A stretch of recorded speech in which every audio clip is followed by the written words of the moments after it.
사사기 3장 7절부터 10절까지 같이 읽어보겠습니다.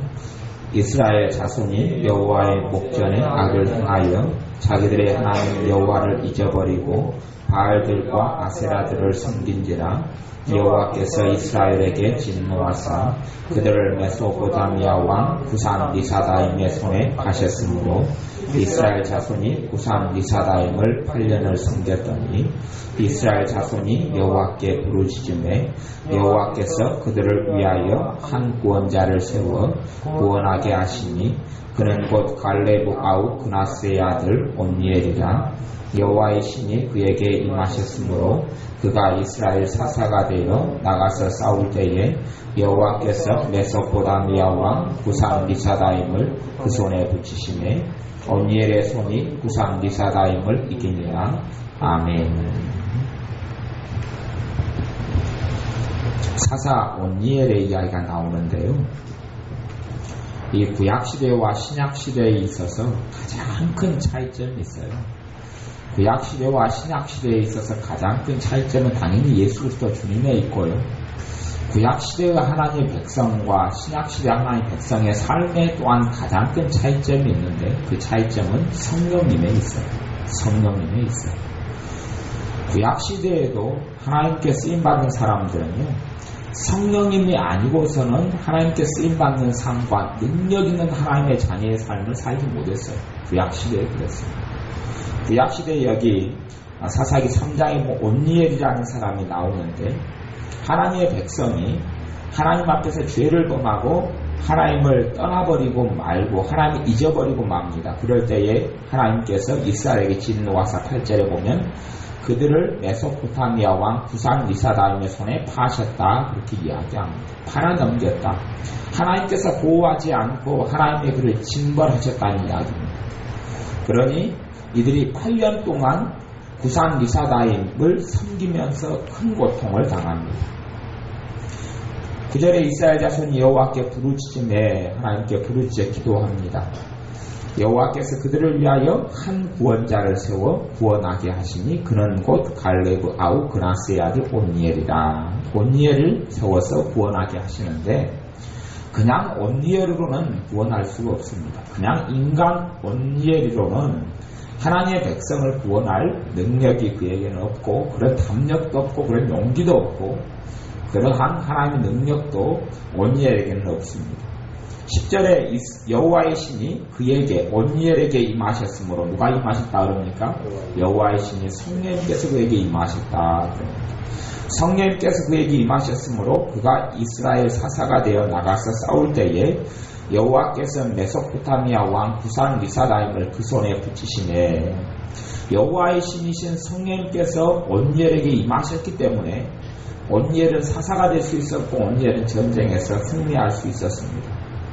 그리고 온니엘이 성령님께서 임하신 온니엘이 사사가 되어 다스릴 때에 40년 동안 다스릴 때에 이스라엘 백성이 평안했습니다. 구약과 신약의 공통점과 차이점이 공통점도 그렇고 차이점도 그렇고 성령님께 있습니다. 하나님의 백성들이 하나님께 영광을 돌리는 삶이 가능했던 또 하나님을 영화롭게 했던 삶이 가능했던 가장 큰 근원은 성령님께 있었고 마찬가지로 여호수아도 이 모세의 사역을 이어받을 때에 여호와의 신, 지혜의 신이 이 여호수아에게 모세가 안수함에 임하셨다. 그렇게 신명기 마지막 장에 나와 있고요. 또 사사기 6장도 그렇습니다. 사사기 6장을 가봅니다. 사사기 6장 34절에는 사사기 6장 34절 33절부터 35절까지 같이 읽어보겠습니다. 기드온의 이야기가 나오고 우리가 알고 있는 유명한 기드온의 300용사 이야기는 10장에 나오고 6장에 사사 기드온에 대한 이야기가 나옵니다. 33절부터 읽어보겠습니다. 때에 미디안 사람과 아말렉 사람과 동방 사람들이 다 모여 요단을 건너와서 이스라엘 골짜기에 진을 친지라. 여호와의 신이 기드온에게 강림하시니 기드온이 나팔을 불매 아비에셀 족속이 다 모여서 그를 쫓고 기드온이 또 사자를 온 므낫세에 두루 보내매 그들도 모여서 그를 쫓고 또 사자를 아셀과 스불론과 납달리에 보내매 그 무리도 올라와서 그를 영접하더라. 아멘. 미디안족이 하나님의 백성들을 괴롭게 합니다. 왜냐하면 하나님의 백성이 또한 하나님께 범죄하고 하나님의 말씀을 좇아야 될 하나님의 백성이 하나님을 떠났기 때문에 그렇습니다. 그래서 하나님께서 7년 동안 미디안의 손에 하나님의 백성을 붙여버리고 맙니다. 그때에 하나님께서 이스라엘 백성이 부르짖어 간구하고 기도할 때에 하나님께서 기드온을 부르십니다. 그리고 기드온을 세워서 하나님의 백성을 구원하게 하는데요. 구원하게 하는데 그냥 단지 이 기드온이 자기의 지혜와 능력으로 사람들을 불러 모으려 했다면 아무도 기드온의 말에 화답하지 않았을 것이고 아무도 오지 않았을 겁니다. 근데 33절에 보면 이 근원적으로 많은 사람들은 기드온의 300용사 이야기나 기드온의 양털 이야기에 주목하지만 사실은 기드온의 양털 사건도 별로 중요한 게 아니고 또한 300용사 이야기도 별로 중요한 게 아닙니다. 왜냐하면 기드온에게 그의 성령님께서 임하시지 않았다면 기드온이 지도자로 설 수도 없었고 기드온을 통하여서 하나님의 백성들이 구원받는 사건도 있을 수가 없었기 때문에 그렇습니다. 그런 의미에서 기드온 사건의 가장 중심되는 구절은 34절, 6장 34절이 되는 겁니다. 사사기 34절에 여호와의 신이 기드온에게 강림하시니 기드온이 나팔을 불매 아비에셀 족속이 다 모여서 그를 쫓고 성령님께서 기드온에게 임하시기 때문에 나팔을 부니까 그 나팔 소리에 누가 역사하시는 겁니까? 성령님이 역사하시는 거예요. 나팔 소리에 성령님이 역사하시는 거고 그래서 이 아비에셀 족속이 다 모여서 기드온을 쫓게 됩니다. 또 기드온이 사자를 온 므낫세에 두루 보내매 그들도 모여서 그를 쫓았다 그럽니다. 사람을 통해서 기드온이 말을 전할 때 그 말 속에 누가 역사합니까? 성령님이 역사하세요. 왜요? 성령님께서 임하신 사람이었기 때문에 그렇습니다. 성령님께서 기드온에게 임하시지 않았다면 300명이 아니라 3만 30만 명이 모여도 사실은 승리할 수는 없습니다. 하나님의 사람들의 구약 성경의 하나님의 백성들의 믿음의 승리의 삶의 비결은 성령님께 있었습니다. 신약 시대에 올수록 더더욱 성령님을 의존하고 믿는 사람이 살아가야 합니다. 심령이 가난한 자는 복이 있나니 하나님의 나라가 저희의 것이며 라고 이야기할 때에 심령이 가난한 것 속에는 가장 중요한 가난함은 자기의 지혜와 자기의 능력으로는 살 수 없다는 가난함, 그리고 하나님의 능력으로만 가능하던 가난함. 의에 줄이고 목마른 자는 복이 있나니 의에 줄이고 목마른 것도 의 대신 예수 그리스도, 다시 이야기하면 예수 그리스도 영인 성령님께 목마른 것, 거기에 목마른 것, 거기에 목마른 것이 하나님의 영광을 가져오고 하나님의 능력을 가져오고 우리 그리스도인의 삶에 하나님께 영광 돌리는 삶이 가능해지고 우리의 삶 속에 승리가 가능해지는 원인은 성령님께 있습니다. 사사기 14장도 봐보겠습니다. 사사기가 전반적으로 다 그런 이야기인데요. 사사기 14장 19절 말씀, 삼손의 이야기가 나오는데 사사기에서 삼손에 대해서는 굉장히 많은 분량을 할애해서 성경을 기록합니다. 사사기의 핵심적인 요지는 그렇습니다. 하나님의 백성이 하나님을 떠났다, 그리고 하나님께서 심판하셨다, 하나님께 부르짖었더니 하나님이 사사를 통해 구원하셨다, 사사가 죽고 다시 하나님을 떠났다, 그런 것이 반복적으로 사사기에 반복되는 이런 스토리입니다. 사사기 14장에는 삼손 이야기가 나오는데 14장 19절을 봅니다. 같이 읽습니다. 여호와의 신이 삼손에게 크게 임하시매 삼손이 아스글론에 내려가서 그곳 사람 30명을 쳐 죽이고 노략하여 수수께끼 푼 자들에게 옷을 주고 심히 노하여 아비집으로 올라갔고. 아멘. 이 싸움과 전쟁에서 승리할 수 있었던 가장 큰 원인은 여호와의 신이 성령님께서 삼손에게 크게 임하셨기 때문에 가능합니다. 어떠한 사람들보다도 성령님께서 가장 크게 임하셨던 사람이 삼손이기 때문에 삼손에게는 어떤 면으로 지금의 람보하고 코만도가 영화에 나오는데 삼손에 비교하면 아주 어린아이 같은 존재들에 불과합니다. 그러니까 삼손 같은 사람은 1인 무적의 사람이에요. 1인 무적. 다른 사람, 기드온 같은 사람은 성령님께서 임하셨어도 삼손에 비하면 약하게 임했어요. 이게 삼손에는 수식어가 뭘로 나오냐 하면 여호와의 신이 삼손에 크게 임하시네 그랬어요. 그런 구절은 거의 나오지 않아요. 여호와의 신이 임하셨다 그렇게 나오고 여호수아에게는 지혜의 신으로 임하셨다 그러고 삼손에게는 크게 임하셨다 그래요. 삼손을 당할 자는 아무도 없었어요. 아마 그것 때문에 삼손이 타락한 삶을 살지 않았나 하는 주된 이유도 되지 않을까 싶어요. 그 다음에 사무엘상 10장 10절에는 사울 이야기가 나오는데요.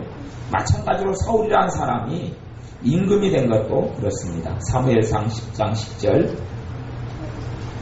이 사무엘이 임금의 노릇을 하고 그 가난하고 천한 자에서 잊혀진 자 무명한 사람에서 이스라엘 초대 왕으로 옹립될 수 있었고 하나님이 선택하셨고 그가 이스라엘 왕으로 초기에 살아갈 수 있었고 중반까지 그가 살아갈 수 있었던 가장 큰 이유는 성령님께 있습니다. 10장 10절에 보면 10장 9절 10절 같이 읽습니다. 사무엘상 9장 10장 9절 10절 그가 사무엘에게서 떠나려고 몸을 돌이킬 때에 하나님이 새 마음을 주셨고 그날 그 징조도 다 응하니라. 그들이 산에 이를 때에 선지자의 무리가 그를 영접하고 하나님의 신이 사울에게 크게 임하였으므로 그가 그들 중에서 예언을 하니. 사무엘에게도 하나님의 신이 사울에게 크게 임하셨다 이렇게 나옵니다. 사울 왕에게 가장 큰 나중에 그의 인생의 비극은 하나님의 신인 성령님이 떠난 데에 있습니다. 그리고 그의 이웃 중에 하나인 어린 소년 다윗에게 그 성령님이 임하십니다. 성경에 특별히 이사야 같은 데가요, 성령에 대한 이야기가 꽤 많이 나옵니다. 이사야를 한번 같이 읽어보겠습니다. 이사야 11장. 이사야, 에레미야 앞에가 있죠. 사람의 계단, 이사야 11장.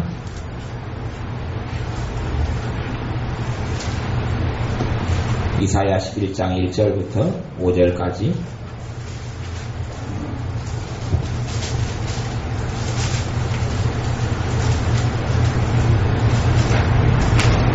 이사야 11장 1절부터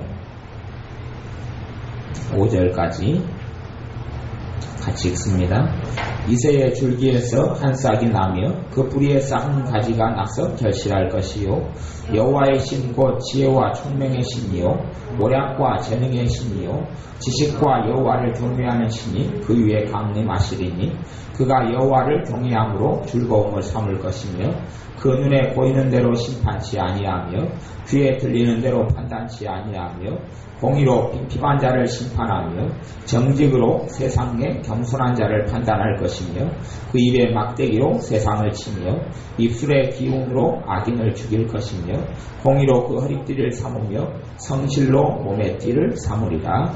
아멘. 우리 주님께서 이 땅에 사람의 몸을 입고 하나님께서 사람의 몸을 입고 나시는 것에 대한 이 독생하신 하나님 예수 그리스도에 대한 이야기가 이사야 11장에 예언되어 있는데 그분께서 하나님의 능력과 권능과 권세를 가지고 이 땅에 사람으로 오신 것이 아니라 자신을 비워서 종의 형체를 가졌고 자신의 영광도 버려두고 사람의 몸을 입고 오셨는데 주님께서 이 땅 위에 행하시고 일하시고 사역하신 그 모든 능력의 원천은 2절에가 나와 있는데 여호와의 신 곧 지혜와 총명의 신이요 모략과 재능의 신이요 지식과 여호와를 경외하는 신이 그 위에 강림하시리니 성령님께 답이 있었습니다. 그리고 나중에는 이제 예수님에 대해서 세례 요한도 그렇고 예수님에 대해서 뭐라고 소개하냐 하면 그는 불과 성령으로 너에게 세례를 주시는 분이다 라고 이야기합니다. 그래 예수님의 사람들이 성령님에 대해서 모르고 신앙생활을 한다 그러면 참 가장 큰 비극이 거기서 일어나는 것이고 두 번째 성령님을 안다고 쳐도 실제적인 삶 가운데 성령님을 모른다 그러면 그것도 큰 비극입니다. 믿는 사람의 가장 삶에 하나님의 자녀로서 누리지 못하고 하나님의 은혜 속에 살지 못하는 가장 큰 이유는 성령님의 능력을 덧입지 않기 때문에 그렇습니다. 성령님의 충만하심이 하나님의 자녀들에게 임하지 않는 것이고 성령님의 역사가 하나님의 백성들에게 없기 때문에 그리스도인이 그리스도인다운 삶을 살지 못하는 이유가 거기에서 바로 납니다. 예수님께서 나를 따라오너라 라고 말씀하시고 주님을 본받으라 라고 말씀하시고 주님을 따르는 증인된 삶을 살려면 주님께서 주의 성령님의 능력과 권능으로 사셨듯이 성령님의 지혜와 재능으로 사셨듯이 성령님의 총명으로 모략으로 사셨듯이 성령님의 여호와를 경외하는 신으로 사셨듯이 주님께서 그렇게 사셨듯이 우리도 그렇게 살아야지만이 그리스도인 삶이 가능해집니다. 이사야 32장을 찾아보겠습니다. 이사야 32장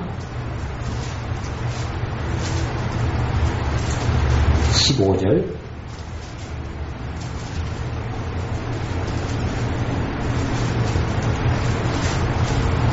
15절부터 20절까지 말씀 이사야 32장 15절부터 20절까지 같이 읽습니다. 필경은 위에서부터 성신을 우리에게 부어주시리니 광야가 아름다운 밭이 되며 아름다운 밭을 살림으로 여기게 되리라.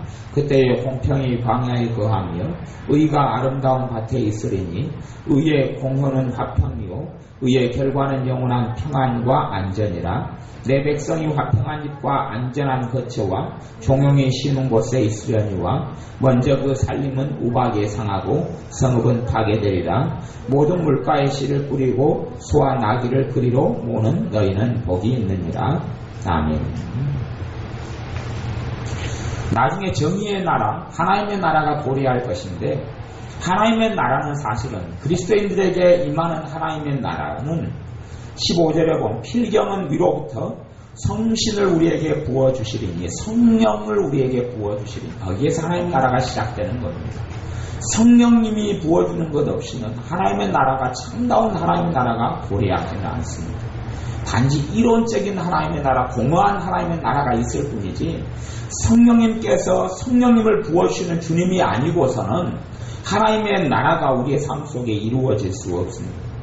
성신을 우리에게 성령님 우리에게 부어주리니 광야가 아름다운 밭이 되며 아름다운 밭을 살림으로 여기게 되리라. 공평이 광야에 거하며 의가 아름다운 밭에 있으리니 이러한 의로운 삶과 아름다운 삶이 우리의 삶 속에서 또한 이 광야가 아름다운 밭이 되는 하나님의 역사는 성령님께서 부어지기 때문에 가능합니다. 그래서 믿는 사람들은요 더 우리가 생각하는 것보다 훨씬 많이 50배, 100배 이상으로 성령님을 더 구하여야 합니다. 많은 사람들이 성령님께서 조금 자신들에게 임하시고 역사하시는데 그 성령을 소멸하지 말라 그렇게 말씀 조금 임하시고 역사하는데 더 이상 성령님을 구하고 성령님의 능력을 덧입을 생각을 안 하는 사람들이 굉장히 많은 것을 봅니다. 그건 큰 어리석음입니다.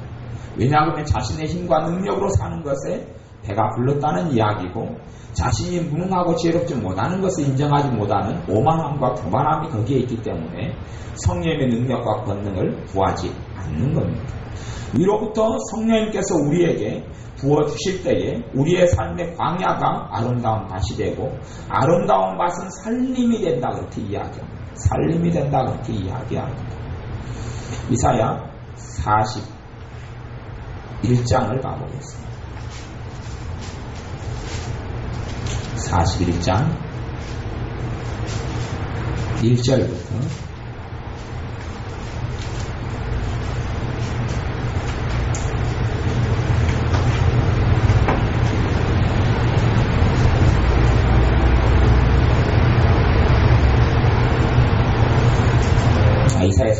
42장 1절부터 4절까지 보겠습니다. 42장 1절부터 4절까지 같이 읽습니다. 내가 붙드는 나의 종, 내 마음에 기뻐하는 나의 택한 사람을 보라. 내가 나의 신을 그에게 주었은즉 그가 이방에 공의를 베풀리라. 그는 외치지 아니하며 목소리를 높이지 아니하며 그 소리로 거리에 들리게 아니하며 상한 갈대를 꺾지 아니하며 꺼져가는 등불을 끄지 아니하고 진리로 공의를 베풀 것이며 그는 쇠하지 아니하며 낙담하지 아니하고 세상에 공의를 세우기에 이르리니 성들이 그 교훈을 앙망하리라. 아멘. 5절 말씀. 하늘을 창조하여 펴시고 땅과 그 소산을 베푸시며 땅 위에 백성에게 호흡을 주시며 땅에 행하는 자에게 신을 주시는 하나님 여호와께서 이같이 말씀하시되 6절 나 여호와가 위로 너를 불렀은즉 내가 내 손을 잡아 너를 보호하며 너를 세워 백성의 언약과 이방의 빛이 되게 하리니. 아멘. 이것도 우리 주님에 대한 예언의 말씀인데요. 우리 주님께서 사역을 행하실 때에, 그래서 주님께서 세례를 받고 나오실 때에 여호와이신 성령님께서 비둘기같이 주님께 임하셨다, 이런 것이 성경에 기록되어 있습니다. 주님에 대하여 42장 1절에 보면 나의 붙드는 나의 종, 내 마음에 기뻐하는 나의 택한 사람을 보라. 내가 나의 신을 그에게 주었은즉 그가 이방에 공의를 베풀리라. 내가 나의 신 성령님을 그에게 주었은즉 그가 이방의 공의를 베풀리라. 이게 첫 번째 주님에 대한 예언이 되고요. 그 다음에 이사야서는 좀 더 깊이 나아가서는요, 첫째는 주님에 대한 예언이고 두 번째는 주님을 따르는 주님의 사람들에 대한 예언이기도 합니다. 그래서 이런 예언 속에서는 좀 단계적인 예언의 성취가 나타난다, 이렇게 신학적으로는 이야기합니다. 우리 주님에 대한 첫 번째 예언이고 예언의 성취이고, 두 번째는 주님의 길을 따르는 주님의 종들, 주님의 사람들에 대하여 한 예언의 성취이기도 합니다. 주님께서 택하고 주님께서 부르신 사람들에게 내가 나의 신을 그에게 주었은즉 그가 이방의 공의를 베풀리라. 성령님께서 임하시고 성령님께서 역사하셔야지만이 주님께서 기뻐하시는 공의로운 삶을, 공의를 베풀 수 있고 공의로운 삶을 살아갈 수 있고 하나님을 영화롭게 하는 삶이 가능하다, 이렇게 말씀하시는 겁니다. 5절에도 그렇습니다. 땅에 행하는 자에게 누구를 주시는 하나님요? 신을 주시는 하나님 여호와, 성령님을 주시는 하나님 여호와께서 이같이 말씀하시되, 땅 위에 행하는 자에게 성령님을 주시는 분이 하나님 여호와라 그럽니다. 하나님 여호와라 그렇게 말씀하시는 거예요. 주님께서 성령님으로 말미암아 사역이 가능하셨다면, 주님의 삶이 가능하셨고 주님이 걷는 길을 걸어가실 수 있었다면, 누구보다도 성령님이 필요한 사람이 누구이겠습니까? 우리죠. 우리. 주님은 죄가 없는 둘째 아담으로 오셨는데 주님에게 성령님이 아니면 사역이 가능하지 않았다면, 주님이 성령님의 물붓듯 부으시는 성령님이 아니고서는 그분의 행하심과 그분의 기적과 그분의 이적과 그분의 승리가 없었다면 우리 죄인된 우리에게는 성령님이 더군다나 필요하지 않겠습니까? 그러니 우리가 주의 성령님을 더 많이 간구하고 갈구해야 합니다. 믿는 자들이 믿는 자다운 삶을 살지 못하는 가장 큰 이유가, 또한 어떤 사람은 인격적이고 어떤 사람은 믿음이 좋은 것처럼 보이는데 그 사람의 삶 속에 능력이 없는 가장 큰 이유가, 하나님의 능력을 잊지 못하는 그 삶 속에 하나님의 승리가 있지 않은 가장 큰 이유는 하나님의 능력, 성령의 능력을 덧입지 못하기 때문에 그렇습니다. 이사야 44장 말씀,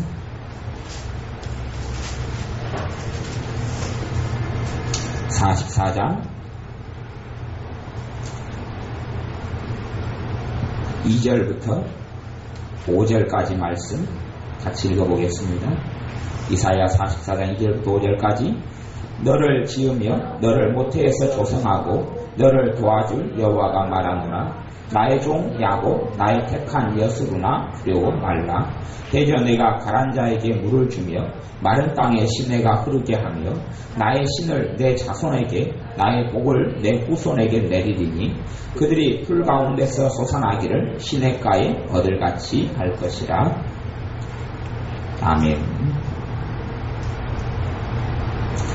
하나님 백성에게, 나의 종, 나의 택한 이스라엘, 하나님 백성에게 너를 지으며 모태에서 너를 조성하고 너를 도와줄 여호와가 말하노라. 그러면 두려워 말라 이야기하면서 3절에 뭘 이야기하냐면 성령님에 대한 이야기를 합니다. 두려워 말라고 이야기하면서 대저 내가 가란 자에게 물을 주며 목마른 사람에게 물을 준다. 이 물이 크게는 두 가지 정도로 여러 가지 물의 상징적인 의미가 굉장히 많습니다. 성경에서 물을 그면 물이 뭐다라고 단정적으로 말할 수가 없어요. 때로는 이 물이 어떤 죄가 될 수도 있고요. 그리고 일반적으로 물은 하나님의 말씀을 이야기하고 또한 물은 성령님을 표현합니다. 여기서도 가난 자에게 물을 준다라고 말하는 것은 이 물을 준다고 말하는 것은 여기서 성령님을 첫째로 이야기하는 거예요. 그래서 내 속에서 솟아나는 생수가 돼 샘물이 되리라. 또한 영생하도 솟아나는 영생하도 이 내 발에서 생수의 강이 흘러나리라 하는 물에 대해서는 성령님에 대해서 이야기하는 것이 성경에 많이 나옵니다. 말씀도 물이고 때로는 물이 실제로 물을 이야기할 때도 있고, 근데 여기서는 내가 가난 자에게 물을 준다. 그리고 마른 땅에 시내가 흐르게 하며 나의 신을 내 자손에게 나의 복을 내 후손에게 내리리니.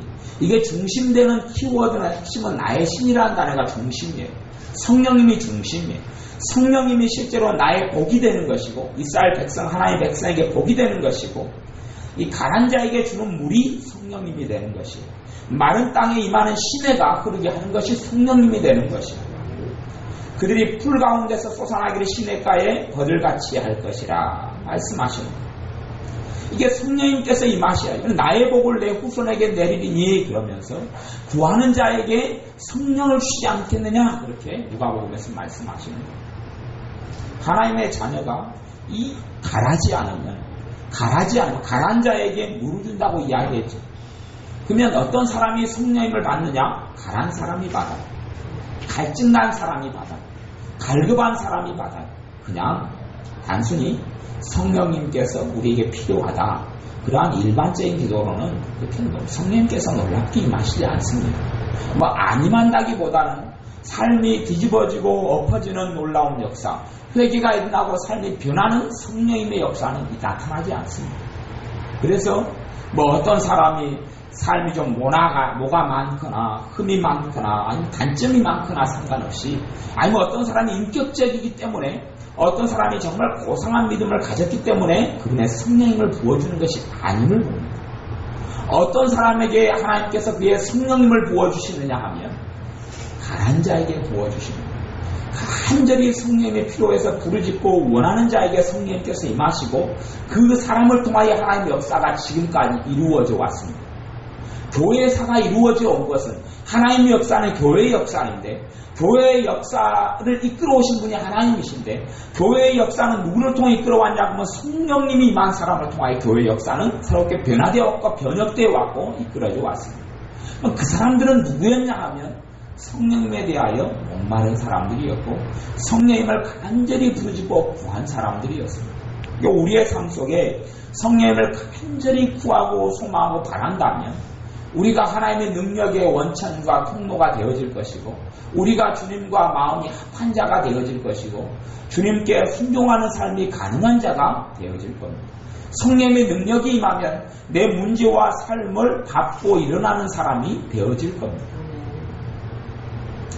제가 오늘 재밌는 이야기를 손지현 사님한테 들었는데 어떤 분이 중국 선교사로 나가려고 중국어를 열심히 공부했는데 중국어가 하도 공부가 안 되더라고요. 공부가 너무 중국어가 안 돼서 중국어 책을 바닥에다 던졌더라고요.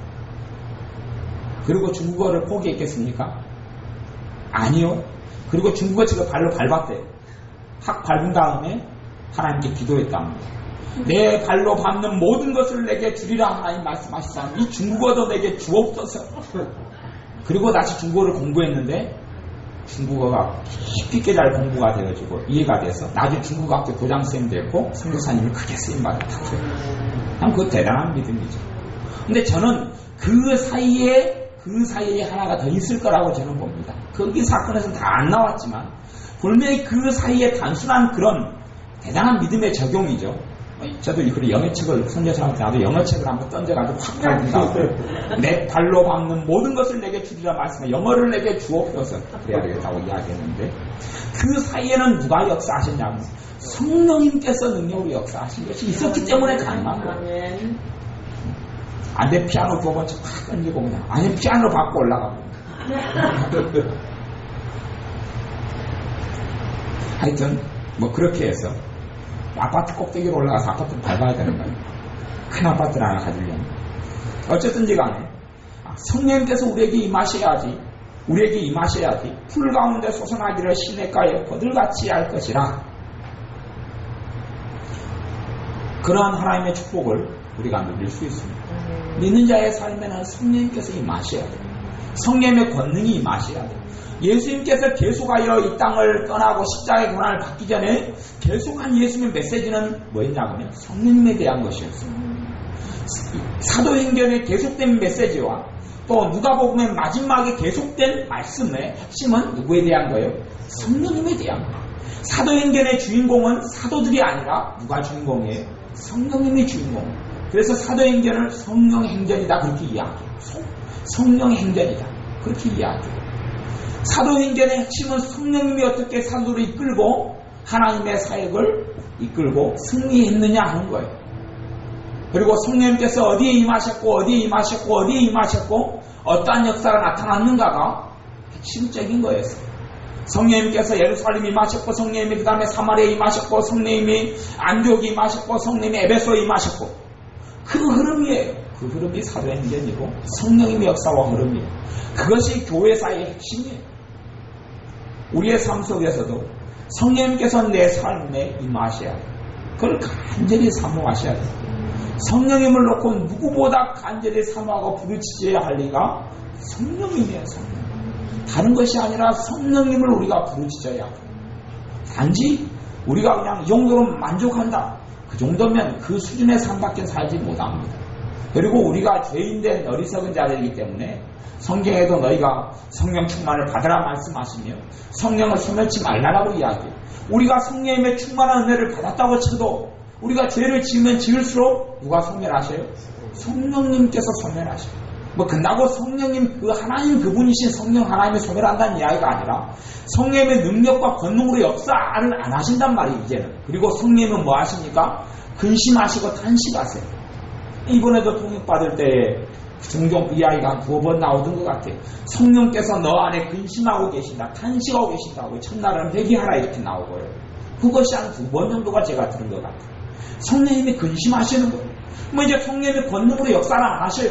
왜냐하면 죄된 길을 걸어가고 마음에서 나오는 온갖 악이 마음에 솟아나오는 상태가 되어지는데 마음에서 나오는 것이 증오와 미움과 원한과 당짓는 것과 온갖 악이 나오는데 주의 성령께서 나와 함께 거하시고 역사하실 수가 없는 거예요. 거하셔도 근심하며 탄식하실 뿐이지 내게 그 능력의 원천 되신 분이 나의 능력과 나의 지혜와 나의 재능이 되실 수는 없는 거예요. 성경 이사야 61장을 가보겠습니다. 이사야 61장 1절부터 3절까지 말씀.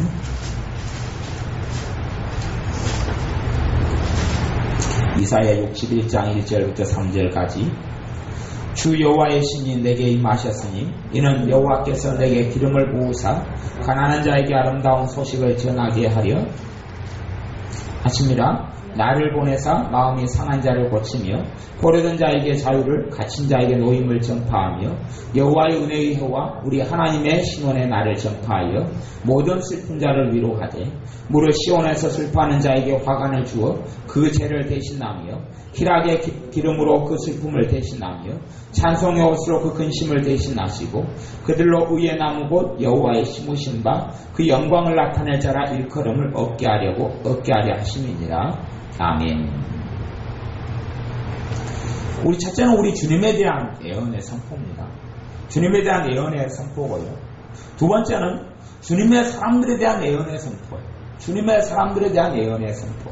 왜냐하면 주님께서 주님의 사람들, 주님의 지자들에게 주님의 사명을 넘겨주셨어요. 복음을 전파하는 것, 하나님의 말씀을 가리키는 것, 또한 귀신을 쫓아내는 것, 병든 자를 치유하는 것, 모든 사명을 주님을 따르는 사람들이 맡겨주셨기 때문에 이건 곧 주님의 사람들에 대한, 주님의 제자들에 대한 말씀이기도 해요. 주님의 길을 따르는 우리들에 대한 말씀이기도 한데, 주 여호와의 신이 내게 임하셨으니 이는 여호와께서 내게 기름을 부으사 가난한 자에게 아름다운 소식을 전하게 하려 하시며, 이게 이제 우리 주님의 길을 잇는 주님의 사람들에게 일어날 일이고 행해져야 할 일인데, 누가 임하셔야지 가능합니까? 주 여호와의 신 성령님께서 임하셔야지, 성령님께서 임하셔서 기름을 부으셔야지 가능한 거예요. 단지 내 지혜로 가난한 자에게 아름다운 소식을, 아니면 마음이 상한 자를 고치는 것, 포로된 자에게 자유를, 갇힌 자에게 노임을 전파하는 것. 포로된 자 자유, 갇힌 자에게 노임, 이건 두 가지, 크게 두 가지 의미인데, 첫째는 죄에게 포로된 자를 이야기하고, 죄에게 포로된 자 중에서 요즘은 중독 상담 같은 게 참 많이 있어요. 저도 중독 치유에 대한 책은 새롭게 나오는 게 있으면, 알코올 중독이라든지 마약 중독이라든지 하여튼 뭐 성 중독이라 여러 가지 중독에 대한 책들은 제가 새롭게 나오면 계속 구해가지고 공부하는데요. 이러한 어떤 중독증에 있는 것들도 이게 죄 속에서 중독증에 들어가기 때문에 이 포로된 데에서 자유를 얻게 하고, 갇힌 거에서 노임을, 누구에게 갇힙니까? 포로가 되고 갇힌 것은 마귀에게 그러는 거예요. 죄 안에 갇히고 마귀에게 포로가 되는 사람을 노임을 주고 자유를 주는 것이 누구를 통해 가능합니까? 성령님을 통하여 가능한 거예요.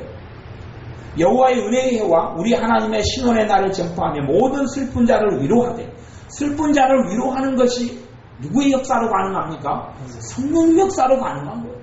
자기의 말의 지혜로, 아니면 상담을 내가 많이 공부해서 상담학경 지식으로, 그건 세상적으로는 가능할지 몰라도 정말 참다운 하나님의 위로를 전할 수는 없어요. 또한 슬퍼하는 자에게 화관을 주어 그들을 대신하며, 슬퍼하는 자에게 화관을 준다. 그 희락의 기름으로 그 슬픔을 대신하게 하는 것, 슬픔 대신에 기쁨을 주는 것, 기쁨의 기름을 주는 것, 이게 성령의 나에 가능하지 사람의 능력과 사람의 힘으로 가능한 것이 아닙니다. 우리들의 삶 속에서 누구보다도 성령을 절실히 구하고 원하는 사람들 우리가 되어져야 합니다. 이것이 신구약 성경의 분명히 우리에게 주님께서 말씀하신 메시지예요. 구약시대에 하나님의 선지자들과 하나님의 사사들과 하나님의 왕들이라 할지라도, 또한 초기에 있었던 어떤 이 족장시대의 족장들이라 할지라도 성령님께서 역사하지 아니하셨으면 그들의 삶이 가능하지 않았어요. 그들의 의로운 삶이 가능하지 않았어요. 좀 어려운 이야기를 해보겠습니다만, 어떤 사람은 구약시대를 율법시대다 그러고 신약시대를 은혜시대라고 구분을 해요. 그런데 이런 관점이 필요하지만 구약시대에 대해서는 두 가지 관점을 좀 더 가져야 돼요. 어떤 관점이냐 하면, 구약시대가 율법의 관점, 율법의 시대라는 관점으로 구약시대를 한 번은 조명해 봐야 될 필요가 있고, 또 하나는 구약시대도 은혜의 시대 안에 속하였다는 것을 알아야 돼요. 구약시대도 무슨 시대예요? 은혜의 시대고, 신약시대도 은혜의 시대예요. 그건 반드시 맞는 말이에요. 단지 구약은 율법이었고 신약은 은혜였다, 그렇게 단순히 되지 않아요. 구약이 율법이었다는 측면이 있고 구약이 은혜의 시대였다는 측면이 있어요. 이런 측면으로 바르게 볼 때에, 또 마찬가지 신약은 은혜의 시대고 복음의 시대인데 또한 신약이 율법의 시대이기도 해요. 그런 관점이 또 필요해요. 왜냐하면 복음 안에 들어오지 않는 사람은 어디에 있어요? 율법에 있거든요. 복음 안에 들어올 때 율법. 그렇기 때문에 우리 믿는 사람들이 율법주의적인 삶을 살지 말라고 이야기하는 것이, 왜요? 다시 율법으로 들어가 버릴 수가 있기 때문에 그래요. 아직도 유대인들은 율법 속에서 살지요. 그러면 구약시대에는 왜 은혜의 시대냐? 정말 율법이라면 내가 행한 잘못에 대하여 누가 대가를 치루어야 돼요? 내가 치루는 것이 율법이에요. 근데 구약시대에는 크게 율법이 두 가지 법이 있어요. 하나는 의식법이 있고 하나는 이 도덕법이 있어요. 도덕법은 주로 십계명이 도덕법에 속하고요. 의식법은 뭐냐면 제사법을 의식법이라고 해요. 의식법은 나중에 예수 십자가에 달리심으로 의식법은 폐해지고 도덕법만 남고 더 강화된 도덕법이 되어져요. 그런데 의식법은 뭐냐면, 내가 죄를 지었는데 내 죄를, 어린 양을 잡아다가 어린 양의 머리에 안수하면서 내 죄를 넘겨줘버려요. 그거 누가 대신 죽습니까? 어린 양이 대신 죽어요. 소나 염소를 잡아서 그 머리에 안수하고 내 죄를 넘겨줘서 죽여요. 이게 의식법이에요. 제사법이에요. 그러면 이게 은혜입니까? 율법입니까? 그 은혜예요. 내 죄를 내가 감당하지 않고 어린 양 대신 예수 그리스도를 상징하는 그 어린 양에게, 그 짐승에게 다 넘겨져 버리는 거예요. 구약시대도 마찬가지로 하나님께 죄를 범죄하여 회개 기도하면 하나님 용서했습니까? 안 했습니까? 용서하셨죠. 용서라는 건 죄의 대가를 치르지 않겠다는 하나님의 선포고 선언이에요. 그것이 구약성경에 누누이 반복되어 나와요. 이게 은혜란 말이에요. 야곱은 오히려 못났고 야곱은 어리석었는데, 야곱은 둘째 아들이었는데 하나님 누구를 선택해요? 하나님의 백성으로 야곱을 선택. 이게 은혜예요. 은혜. 이런 은혜를 구약에도 누누이 이야기를 해요. 가장 큰 은혜는 구약성기 구약시대에도 누가 임하셨다는 거예요? 성령님이 임하셨다는 거예요. 자기의 능력과 자기 힘으로 발버둥치고 살아가는 것이 아니라 하나님의 거룩한 신인 성령님이 임하셔서 성령의 능력으로 삶이 가능하게 하셨어요. 지도자적인 삶이, 왕으로서 삶이, 제사장으로서 삶이, 선지자로서 삶이, 사사로서 삶이, 족장으로서 삶이 가능했던 성령님이 임하셨어요. 그렇기 때문에 그 면에서 구약은 은혜의 시대라고 이야기하는 거예요.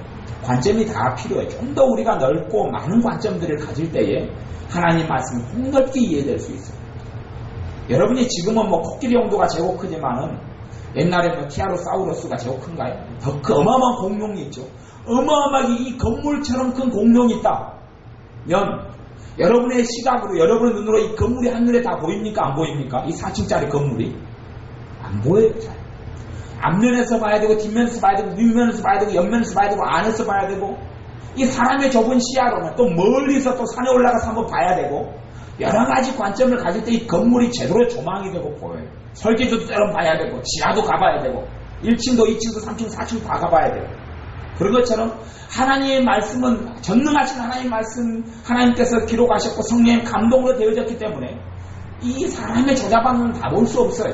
그래서 사람에게는 좀 더 많고 폭넓은 관점들이 필요해요. 그건 좀 어려운 이야기했고요. 어쨌든 여러분의 삶 속에서 성령님의 능력이 필요한 걸 인정하셔야 돼요. 여러분이 성령의 능력을 구하셔야 합니다. 지금 구하는 것보다 최소한 5배, 10배는 저와 여러분이 같이 구해야 돼요. 5배, 10배 이상은 더 구해야 돼요. 무엇보다도 우리 제목의 첫 번째 제목이 뭐가 돼야 돼요? 성령님을 구하는 것이 돼야 돼요. 성령님을 구하는 것이. 성령님을 구하지 않는 사람은 저는 뭐라고 이야기해도 제가 성령님을 구하지 않는 자이면 저는 교만한 자예요. 여러분이 성령을 구하지 않는 자는 여러분은 말로 다 할 수 없는 교만한 자예요. 교만한 자예요. 왜? 예수님께서 하시는 일이 무슨 일을 먼저 하셔요? 성령님을 부어주시는 일을 하죠. 예수님이 하시는 첫 번째 사역이 뭐냐 그러면 성령으로 세례주시는 사역, 불로 세례주는 사역을 해요. 그러면 주님의 사역을 내가 정면으로 거절하는 거, 거역하는 것이죠. 거역하는 거예요. 오순절 때 성령이 충만했던 초대교회에 대해서, 예루살렘 교회에 대해서 성령 충만한 사건이 몇 번 나와요? 성경에 기록된 것만 2번이 나와요. 2번. 아셔요? 알죠? 모른다고요? 안다고 치고 넘어가면 돼요. 성령 충만을 구했던 사건이 2번이 나와요. 그들이 위협하고 핍박할 때에 하나님께서 하늘에서 하감하사 이를 핍박하는 상황을 보시고 우리가 담대히 주 예수 그리스도의 이름으로 전할 수 있게 해달라, 증인되게 해달라는 기도를 할 때에 다시금 성령님께서 또 임하시고 충만하게 하세요. 에베소서는 그래서 5장에는 너희가 성령 충만을 받으라라고 초대교회에 자꾸 강권하는 거예요.